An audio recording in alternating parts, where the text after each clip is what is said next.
Okay, so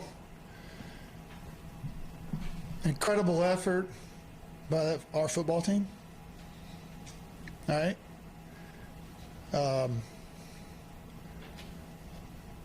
Love the attitude. I love the fight that we have under, fairly adverse conditions. However, when you have 3 turnovers in the red zone, you're not going to beat Stillwater High School. Okay. Now, they moved the ball, did a good job. There's some nice things on offense. Defense, they held them to, how many yards was it in the first quarter? 10 yards in the first quarter. Okay. That's K-State, guys. Arguably one of the best QBs in the league and all that stuff, right? So they held them to 287 total, 284. They did a great job, man. They laid it out on the line, and I appreciate them. And I will always appreciate every one of these guys the rest of my life. I'll always remember this team. Always. I will always remember this team because I don't know how many teams could lace them up and go out there and fight like our guys do. I don't think there is one. May not be one, but I just appreciate every one of those kids and the effort put forth by the coaches that put together a game plan and get these guys pointing in the right direction and get them out there ready to fight. So, again, defense played good enough to win. Offense played good enough to win except for the turnovers. And we had an opportunity down at the end to get a holding penalty, backs us out, and that was kind of it. It always comes down to about 5 or 6 plays, especially when it's a game like that, a 1-score game. So that's it. All right, questions? Listening to you there talking about your team, you've been very optimistic all year. You sound a little bit more emotional there. Did I sense that, or am I reading too much? Yeah, I'm pissed. So I just, you just want it so bad for these kids, And you got to look them in the eye every day, and they go to it, and they work hard, and they believe what you tell them, and you sell them on an idea and a scheme, and they believe in you, and you go out there and you fall short. It's just like eventually it kind of wears you out, you know what I mean? It's kind of like the dealer's flipping 21 every time, it feels like sometimes. But I can tell you this, there ain't no quit in us. We're going to go out there Sunday. Tomorrow, we're going to do what we got to do, and then Monday we're going to go right back to it. And we're going to give Central Florida a shot, and we'll see what happens.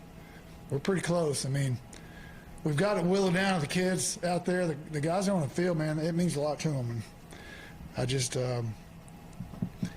it's just at some point, you would think that something good will happen. And we got 2 more left to let that occur, so we'll find out.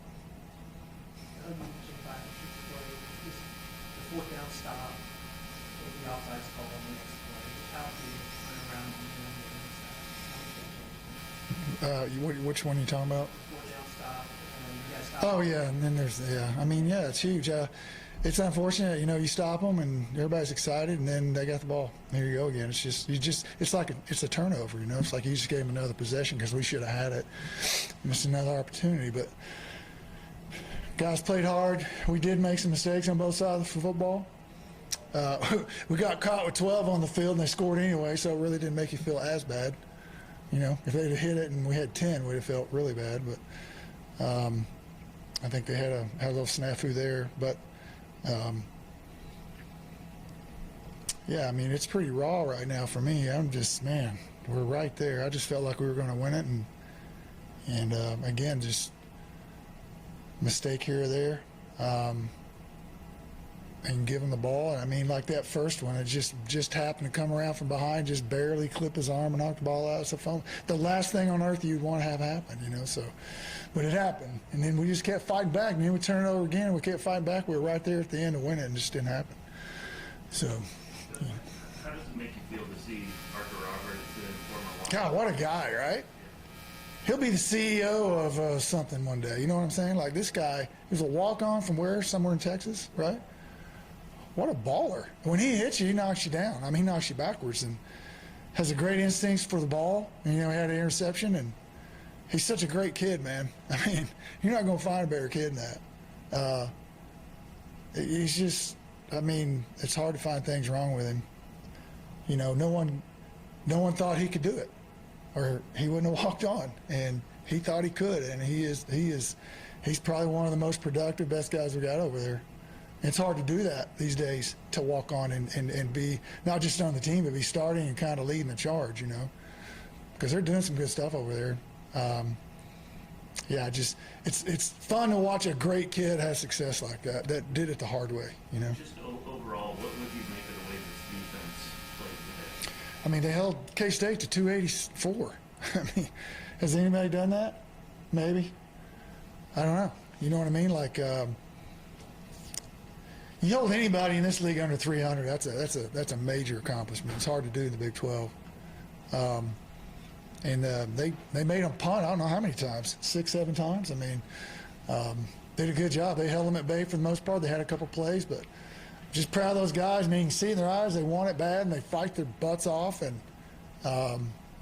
you just hope what we have left in the season we get one. So. Parker came out, you talked about Parker earlier, but he comes out the first drive of the second half and has the interception, gets you the ball back. Mm-hmm. What kind of leading up into this game? I mean, Parker's had some really good games this year. What's just kept going for him? He's got great character and loves football and loves his team. He just loves his team.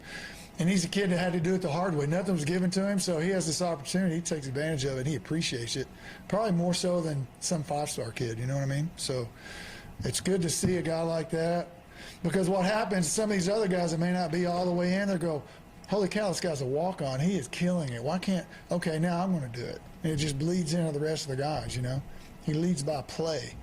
And he also leads off the field because he's such a good kid. So, and there's other guys out there that played really well today too. So, just proud of him, man. He did good. Doug, the 3 red zone turnovers. Did you see anything? I guess Schematically, what happened? Any similar problems on all 3 of those? Yeah, 2 times, twice I think, and I'm not trying to point fingers at anyone, but 2 times our tight ends got beat in protection. That one I know for sure. I don't know about the 3rd one. But that was the double pass, wasn't it? Yeah.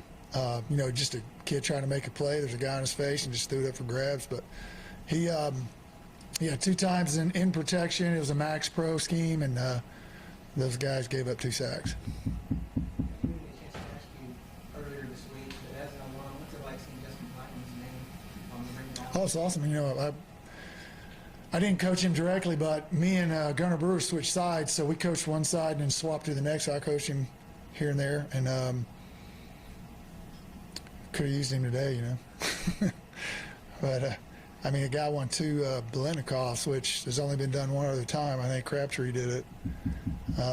What a fierce competitor, and, Brandon Weed knows a lot to him, because when things didn't look good, he'd just throw it to him and he'd make it happen, so I'd say in my career, best receiver I've ever been around on a team, I know there's probably guys that are arguably better, but on a team that I coached on, he's probably the best one, I think. You've talked on occasion this year about what this opportunity for you to be the head coach of your alma mater Mm-hmm.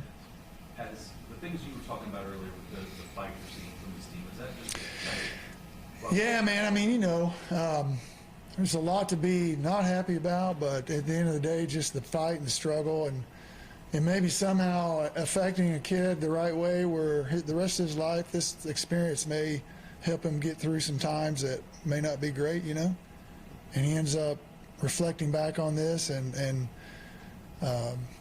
coming back from adversity in the game of life, makes you feel good, because you don't get what you want, you get a lesson. So they've been getting a lot of those, and that's kind of really why you do it, to have some kind of positive effect on a kid that otherwise may not have had a life that he would probably have not come through here and going through it. So, yeah. Zane's been here for a long time, but you got to remember it's only his 7th game ever. Yeah. He's still learning. A game like this, he can take things away from it. Yeah, he's a steady player. He's not going to get you beat, and he's always in the right spots. They do a good job coaching him, and glad we have him. He's a great kid, good player. How do you evaluate Zane's performance today? Well, I have to watch it entire, because some of the stuff, we complete or don't complete, and some of it it depends on coverage and where the receivers are at, and looking at his progression, and just from looking at on the sidelines, apparently he did pretty good. But I'm quite sure some stuff in there we can find, that wasn't good. But for the most part, from the naked eye, it looked like he did pretty good. Do you have an update on Who?